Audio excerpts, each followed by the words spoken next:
Aloha. All right. Hope everyone is getting along okay. A couple of house cleaning notes. Let's see.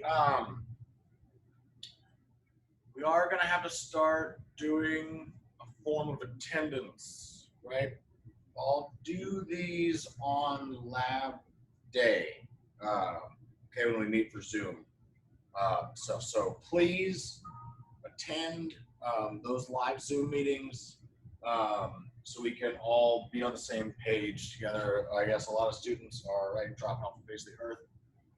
Really like it if that didn't happen with any of us. Okay, so I'm going to be marking, I'm going to be taking notes on who's there, etc. for our lab meetings. Please attend. Okay. Great. We're getting on to my favorite subject, soil colloids. Okay.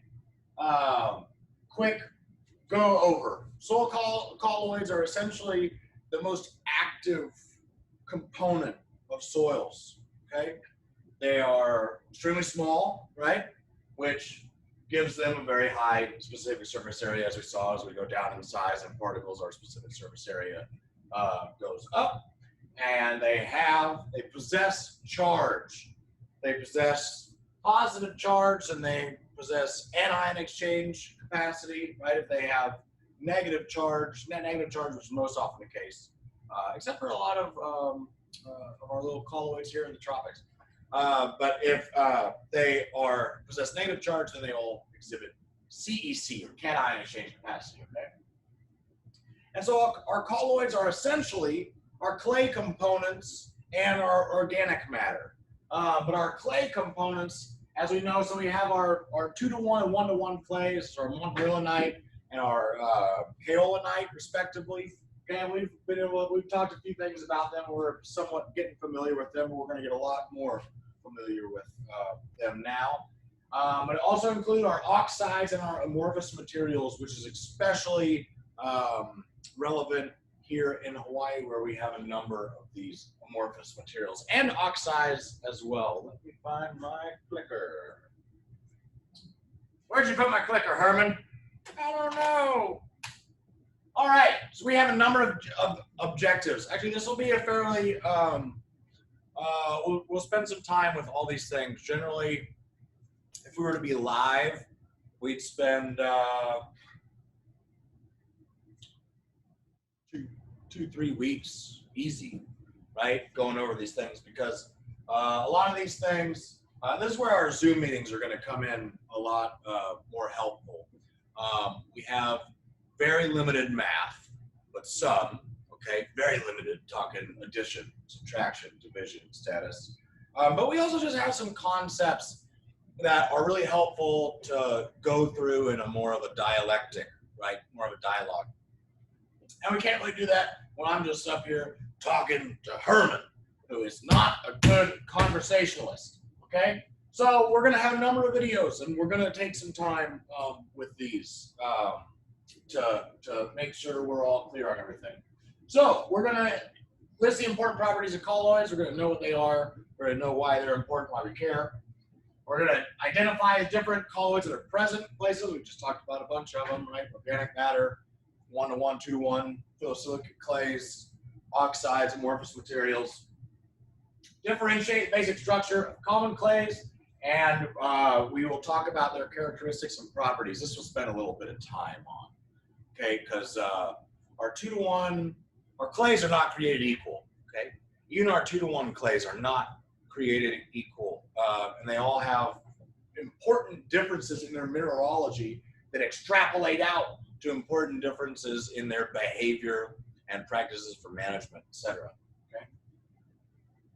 Very, very big and important. We've thankfully had a little bit of time to talk through in person the origin of surface charge in colloids. Okay. This is where our isomorphic substitution comes into play. We will talk more at length and have figures too. Define, differentiate between CEC and AEC. For instance, guaranteed want to know what they stand for, right? The acronyms: cation exchange capacity, anion exchange capacity. But after a more thorough understanding of isomorphic substitution, okay, and the effects of surface charge in colloids, okay, the differences between CEC and AEC will become very clear. AEC is an issue, right? It's not generally a good thing, and we will find out why. Number 7, also explain standard method to measure CEC. This one is it's a process that just has a few steps. Okay, this would have been one of our labs, so we're probably going to have to take a little bit of time to go through it methodologically, right? Since we can't do it in the lab, sadly. But we will spend some time on that and get the theory behind it clear and see how we use lab practices to get at cation exchange capacity. Okay? Explain ECEC, effective cation exchange capacity. Great. And be able to explain when and why ECEC is the appropriate methodology to report the cation exchange capacity of soils. This is going to be touching into the phenomenon of pH-dependent or variable charged soils, soil colloids, okay, of which we have a lot of. They occur generally in the tropics, oftentimes are ultrasols, oxasols, and are andisols to a large degree. We're going to define base saturation and aluminum saturation, okay, and there's where some numbers happen, right? I'll give you some lab data, and you'll be able to tell me, just from looking at the lab data, what the base saturation is and what the aluminum saturation is, okay?